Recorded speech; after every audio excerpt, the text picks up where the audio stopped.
Dan has been involved with financial markets since 1995, straight out of college, and got his start as a book runner on the exchange floor.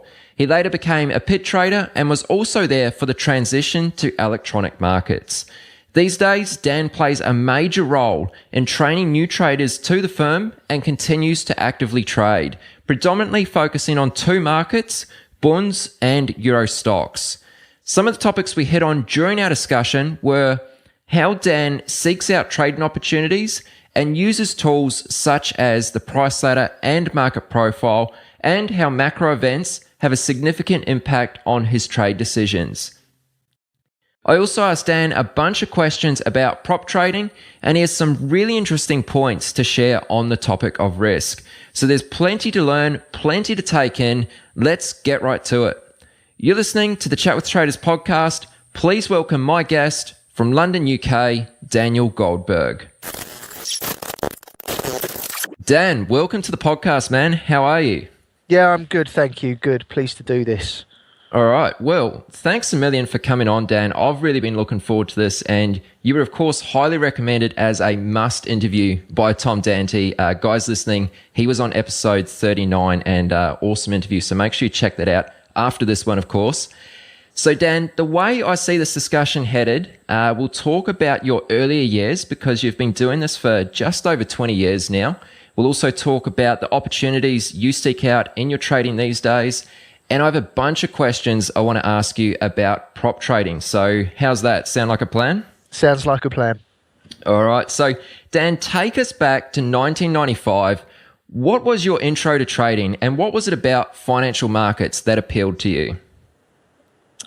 I think the first thing to understand is I was pretty raw and pretty naive, sort of thinking back to, I guess most 18-year-olds are, but I didn't have the entry into the financial world that I guess a lot of people do now. I mean, when we interview people now, we expect them to know what a financial future is, and honest to God, I had no clue. I guess I fell victim to a couple of films that were out around that time. So, I mean, these are films that I ask people if they've watched nowadays and they've never heard of them. But you think back to like Trading Places or Wall Street.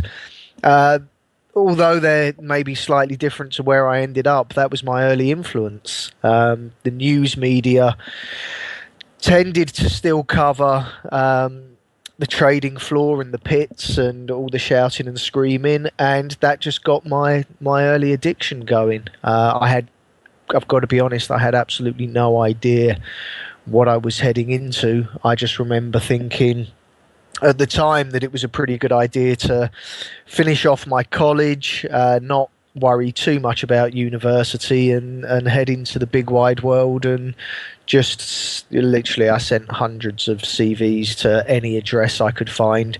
We had to use post back then, and I just scoured the city with my CV and with letters trying to get in. And it took a while. I had a few interviews that didn't pan out, but the one interview that I did eventually end up getting, I had actually on the live floor. And I think the moment I stepped on the live floor, I just thought, yeah, this is for me. This is the place I want to be. So that's really how I sort of stumbled across it.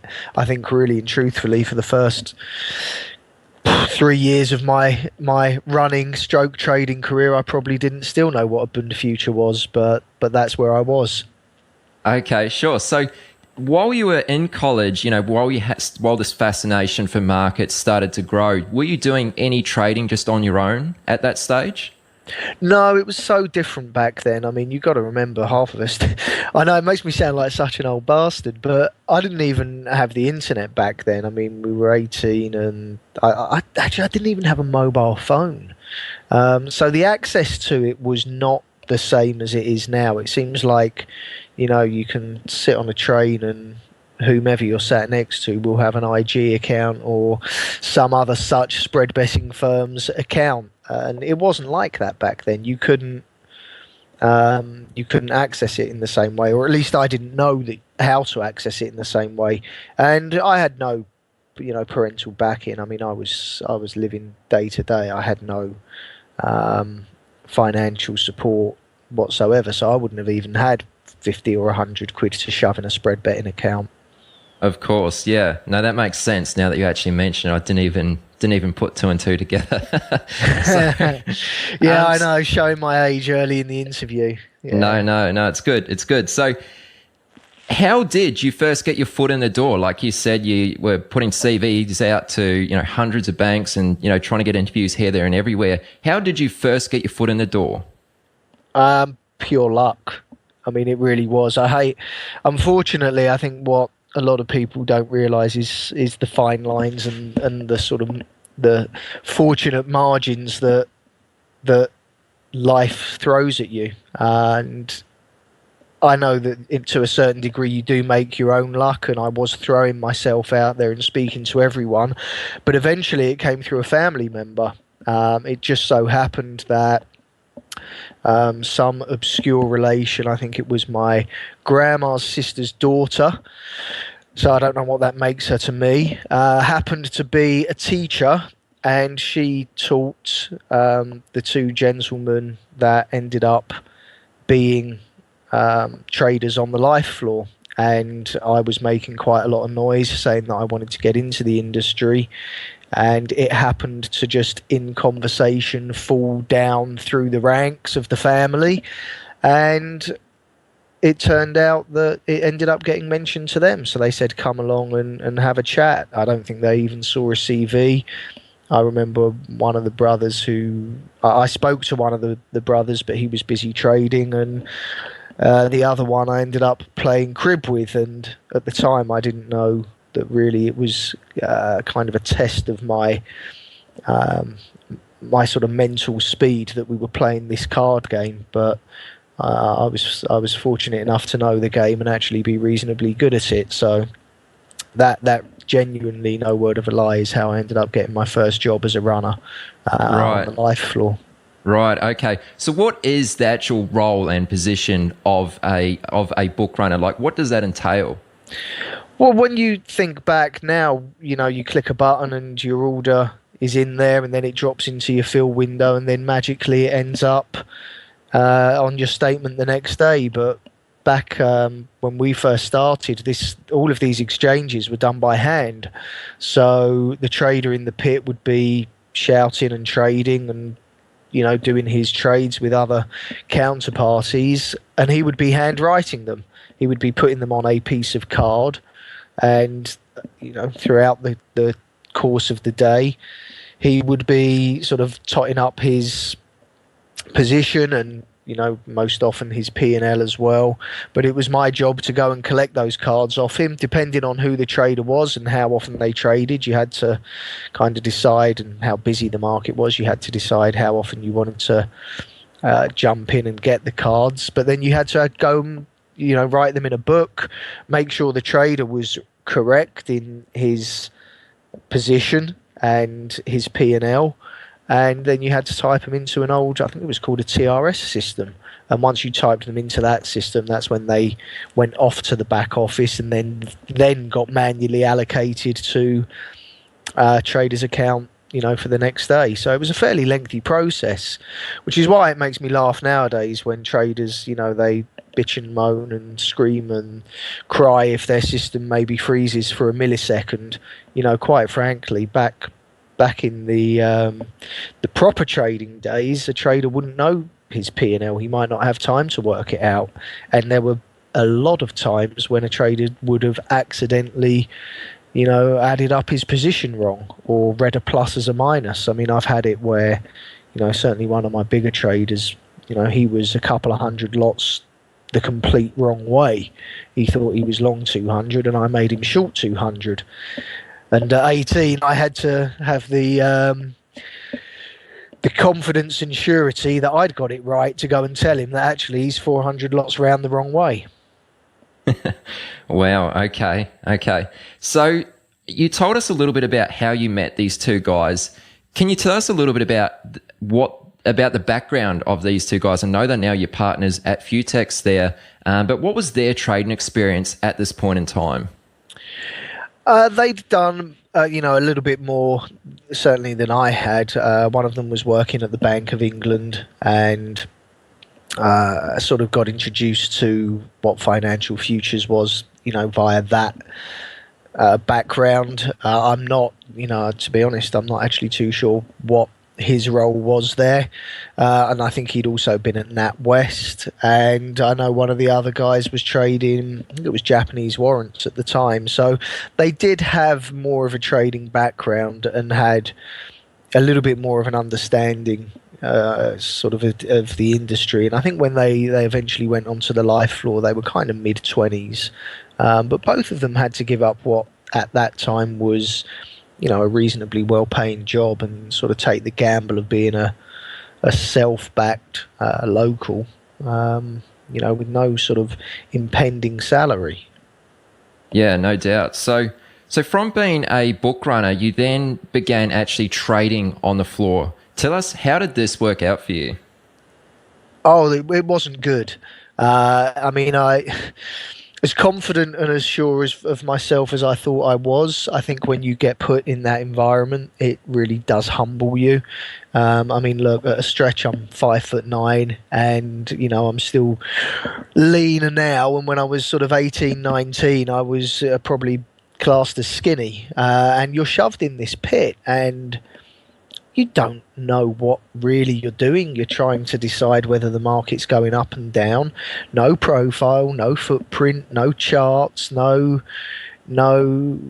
indication or tricks or patterns on the ladder. You were with other human beings, and these guys were experts at what they were doing. The most of them were, had 10 plus years on me, and they were all, to an individual, all very boisterous, all very aggressive.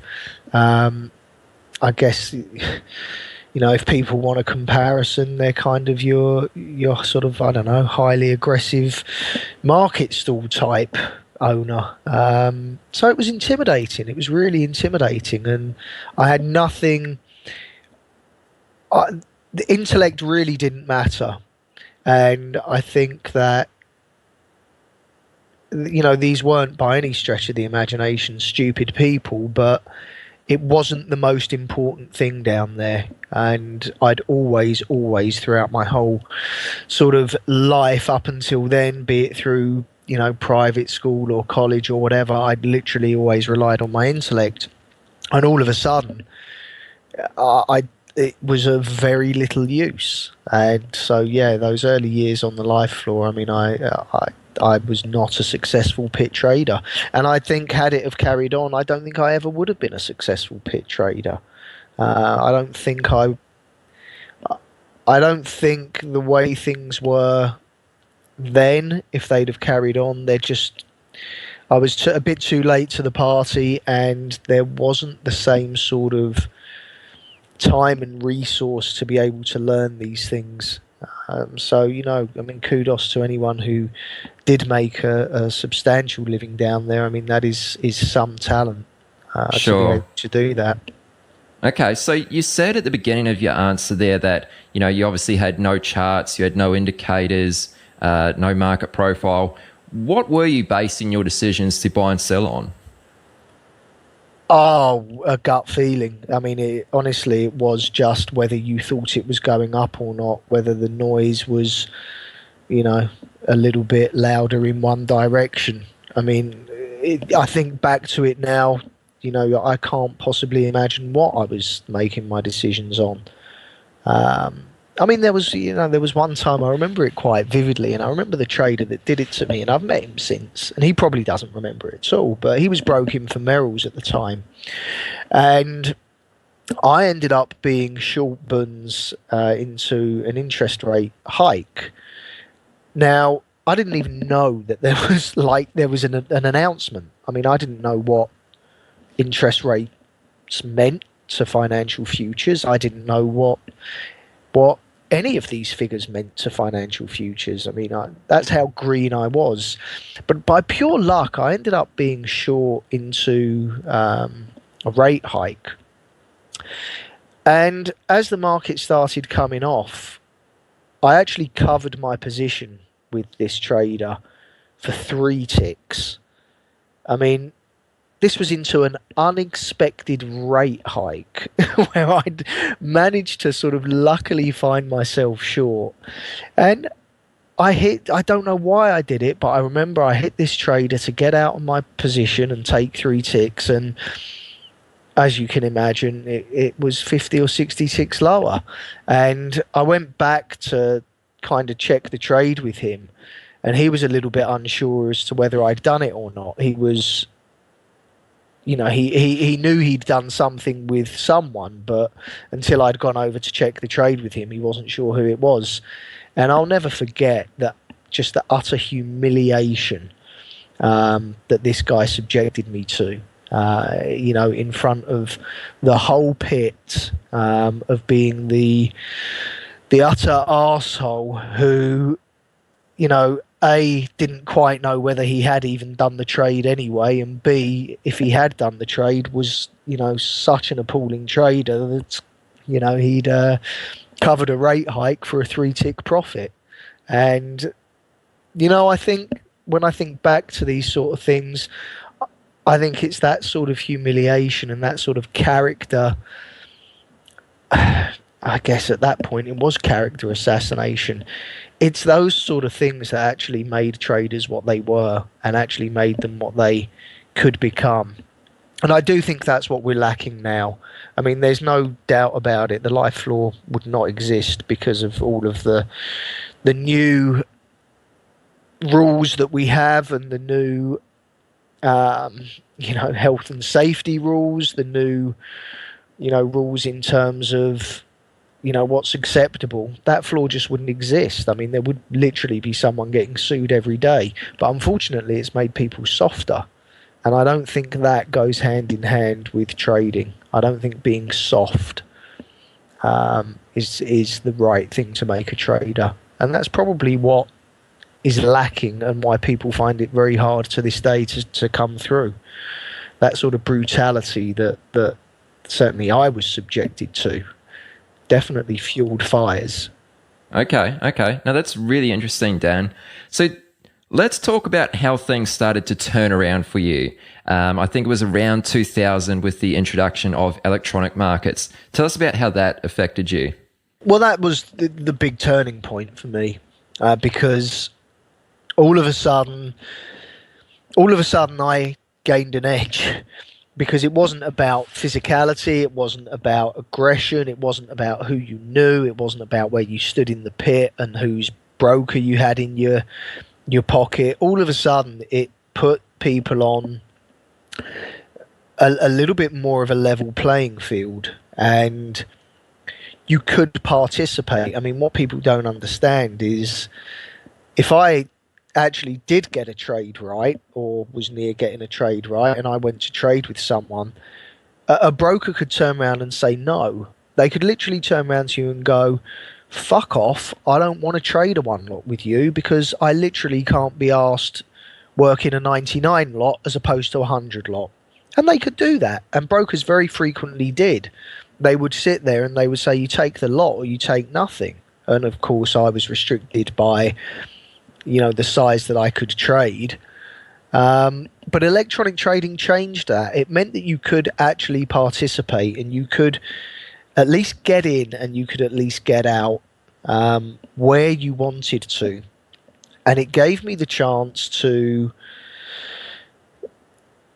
be on my own, be in a room, and start to understand what was happening with the market. And people spoke more. And that's really where you got the first real bit of tutoring into, what you should be looking for and what you should be doing and how you should be approaching it. And the evolution and the move from the live floor to Eurex as well created a lot of opportunities. And really the first opportunity for me was I was doing okay on what they were called the old DTB screens. They were black and white, no price ladder, no depth, just literally a bid and an offer. But I was doing okay. But then the Lifebund went completely onto what the older system, which was called APT. and that was the automated pit trading system that Life had.